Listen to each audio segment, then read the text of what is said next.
আমার সাবজেক্টে তো ওরা প্রত্যেকে অনেক ভালো মার্কস পেয়েছে।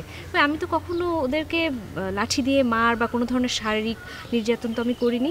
আমি এতদিন ধরে শিক্ষকতা করতেছি, আমি নিবেদিত প্রাণ শিক্ষক, আমাকে নতুন করে আবার সব শিখতে হবে। এই তো শুনেন, আমি বহুদিন যাবৎ শিক্ষকতা করি, কিভাবে মানুষ করতে হবে স্টুডেন্টদের সেটা আমার জানা আছে।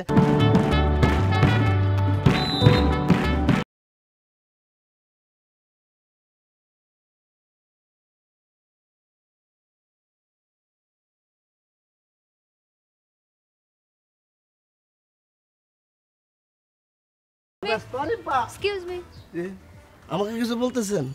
আপনি কি আমাকে নিয়ে কিছু বলছিলেন? আপনাকে কেন বলবো? আরে বলতেছে যে ছাত্রদের নিয়ে পরীক্ষা নিয়েছিলাম, রেজাল্ট দিচ্ছে, ম্যাক্সিমাম ছেলের রেজাল্ট খারাপ করছে। দিন দিন স্কুলটা একদম খারাপের দিকে যাচ্ছে, অধপতনের দিকে যাইতেছে। আমি একা চেষ্টা করে লাভ নাই, সেটাই আমি বলতেছিলাম আর কি। আমি যখন থেকে স্কুলে জয়েন করেছি তারপর থেকেই তো দেখছি যে সমস্ত টিচার, যেমন হেড স্যার আছেন, মৌলভী স্যার আছেন, আমি আছি, হ্যাঁ আপনি আছেন, আমাদের বিজ্ঞান স্যার আছেন, সবাই তো অনেক আন্তরিকতার সাথে স্টুডেন্টদেরকে পড়ায়। কেউ তো ওরকম কখনো আমি ফাঁকি তো দিতে দেখিনি। হ্যাঁ, দু একজন টিচার আছেন যারা হয়তো মাঝে মধ্যে একটু ফাঁকি দেওয়ার চেষ্টা করে, হয়তো ক্লাসে যে ঠিকমতো স্টুডেন্টদের মনোযোগ দিয়ে পড়ায় না, নিজেদের কাজ নিয়ে ব্যস্ত থাকে। অনেকে আছেন যারা হয়তো ক্লাসে যে ঘুমায়, তাদের কথা অবশ্য আলাদা। কিন্তু ম্যাডাম শুনেন, এই যে আপনি ঘুমের কথাটা বললেন, হ্যাঁ এটা আপনি কিন্তু বুঝেন নাই। অনেক টিচার আছে যে রুমের ভিতরে ঘুমাইছে, মনে হচ্ছে বাইরে থেকে যা ঘুমাইতেছে না, সে হয়তো বা গভীর মনোযোগে নিমগ্ন, কোনো কিছু একটা ভাবতেছে চোখ বন্ধ করে, আপনি বাইরে থেকে দেখে মনে করলে ঘুমাচ্ছে না। না, অনেক বড় বড় মানুষও কিন্তু দেখবে যে চোখ বন্ধ করে ভাবে। এইরকম হচ্ছে বিষয়টা, সেইখানে না, বিষয়টা হচ্ছে শাসন। ছাত্রদেরকে শাসন করতে হবে, এবং সেই শাসন হচ্ছে এই যে বেদ, সপাং সপাং মারবেন, সব ঠিক। এটা হলো আমার ব্যবস্থা, বুঝছেন? আমি আপনাকে একটা কথা বলতে চাই। অবশ্য আমার কোনো কথা তো আপনার ভালো লাগে না, যেটাই বলি সেটাই আপনি মনে করেন আমি বোধহয় নেগেটিভ কথা বলছি। আমি কখন আপনাকে বলছি? না বলেন না, এই সব কথা তো মুখে বলতে হয় না, অনেক সময় না বললেও বোঝা যায়। সরকার কিন্তু নতুন একটা আইন করেছে, স্টুডেন্টদের প্রতি শিক্ষকদের আচরণের কিছু নিয়ম তারা করে দিয়েছে। তার মধ্যে অন্যতম একটি আইন হচ্ছে স্টুডেন্টদের গায়ে হাত দেওয়া যাবে না। সো আপনি যে লাঠি দিয়ে মারার কথা বললেন না, এটা কিন্তু তার মধ্যেই পড়ে। আর আমার মনে হয় যে দরকার নাই তো, আপনি যদি স্টুডেন্টদের সাথে আন্তরিকভাবে মেশেন, তাদের সমস্যাগুলো আপনি যদি বোঝার চেষ্টা করেন, তাহলে মারার দরকার নাই তো। এই যে আমি দেখলাম তো খাতাগুলো, আমার সাবজেক্টে তো ওরা প্রত্যেকে অনেক ভালো মার্কস পেয়েছে। আমি তো কখনো ওদেরকে লাঠি দিয়ে মার বা কোনো ধরনের শারীরিক নির্যাতন তো আমি করিনি। আমি ওদের সাথে সবসময় চেষ্টা করি ফ্রেন্ডলি মেশার জন্য, সবসময় চেষ্টা করি ওদের সমস্যাগুলোকে কিভাবে সমাধান দেয়া যায়। তো আমার মনে হয় যে আপনি যদি এরকম করেন, তাহলে নেক্সট টাইমে আপনার সাবজেক্টে ওরা অনেক ভালো মার্কস পাবে। আমি এতদিন ধরে শিক্ষকতা করতেছি, আমি নিবেদিত প্রাণ শিক্ষক, আমাকে নতুন করে আবার সব শিখতে হবে। এই তো শুনেন, আমি বহুদিন যাবৎ শিক্ষকতা করি, কিভাবে মানুষ করতে হবে স্টুডেন্টদের সেটা আমার জানা আছে। আমি আমার উপায়ে আমি চেষ্টা করে যাব, আমি কাজ করে যাব, পড়ায় যাব, আপনি আপনার কাজ করেন, ঠিক আছে? না, আমার তো আপনাকে শেখানোর কিছু না, আসলে আপনি তো আমার থেকে আরও অনেক সিনিয়র টিচার, আমার অনেক আগে থেকে স্কুলে আছেন, অনেক বেশি ভালো জানেন, আমার তো নতুন করে জানানোর দরকার নেই। না, আমি জানতেও চাচ্ছি না, আপনি আপনার মতো জানেন, আমি আমার মতো স্টুডেন্টদের মানুষ করি। হ্যাঁ, আমি জানি যে কিভাবে মানুষ করতে হবে।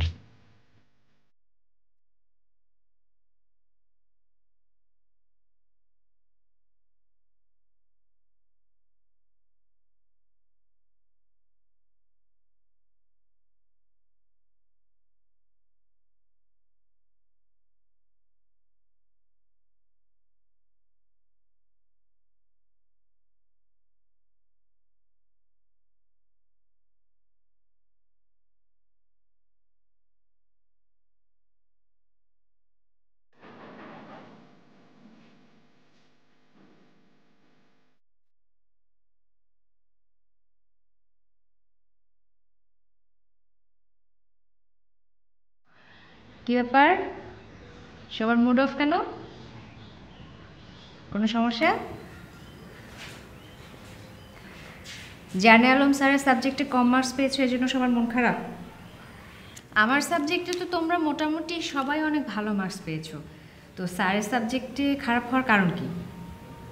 স্যারের সাবজেক্ট কি বুঝতে সমস্যা হয়, কঠিন মনে হয়? বলো আমাকে। দেখো সামনে তোমাদের ফাইনাল পরীক্ষা। এখন তোমাদের কিন্তু একটা সাবজেক্টে ভালো করলে হবে না, হ্যাঁ, প্রতিটা সাবজেক্ট তোমাদেরকে সমানভাবে ভালো করতে হবে। যদি একটা সাবজেক্টের মার্কস কমে যায় বা একটা সাবজেক্ট যদি কোনো কারণে খারাপ হয়ে যায়, তাহলে কিন্তু মানে তোমার ওই একটা সাবজেক্টই হয়তো টোটাল রেজাল্ট খারাপ হওয়ার জন্য দায়ী থাকবে। ঠিক আছে, এই জন্য তোমাদের মানে প্রতিটা সাবজেক্টে তোমাদের আলাদাভাবে ভালো করতে হবে। হতে পারে যে তোমার এক এক সাবজেক্টে এক একজনের সমস্যা থাকে, এখন সেই বিষয়গুলো তো তোমার টিচারদের সাথে শেয়ার করতে হবে, তাই না? শেয়ার করতে হবে, হ্যাঁ। এখন তোমরা যদি তোমাদের সমস্যাগুলো টিচারদের সাথে না বলো, তাহলে তো নিশ্চয়ই টিচারদের পক্ষে সম্ভব না যে তোমাদের কোথায় কার কোন সাবজেক্টে প্রবলেম হচ্ছে সেই প্রবলেমগুলো মানে স্যারদের বা ম্যাডামদেরকে বোঝা। দেখো তোমরা চাইলে কিন্তু তোমাদের সমস্যাটা আমার সাথেও শেয়ার করতে পারো। আমরা জানতে চাচ্ছি যে তোমাদের সমস্যাগুলো কোথায়। হ্যাঁ, তোমরা যদি সমস্যাটা শেয়ার করো তাহলে হয়তো আমাদের পক্ষে সমাধান দেওয়া সম্ভব হবে। বলো কি সমস্যা? তোমাদের কি কঠিন মনে হয় সাবজেক্টটা, নাকি ধরো মানে কমিউনিকেশনে প্রবলেম হয়, কোনটা?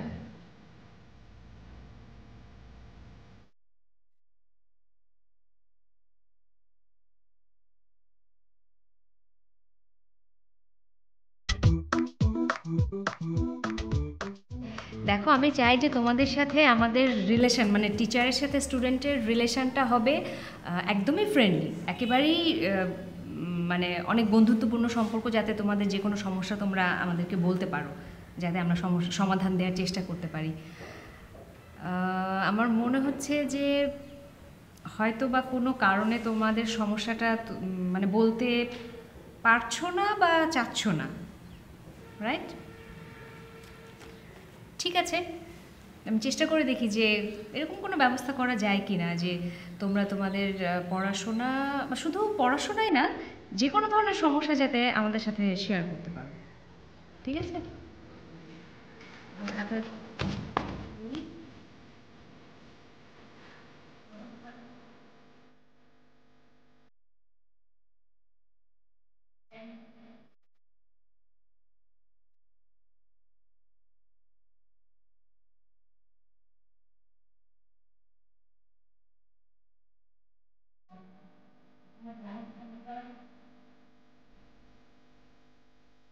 শুনিয়ে দিলাম।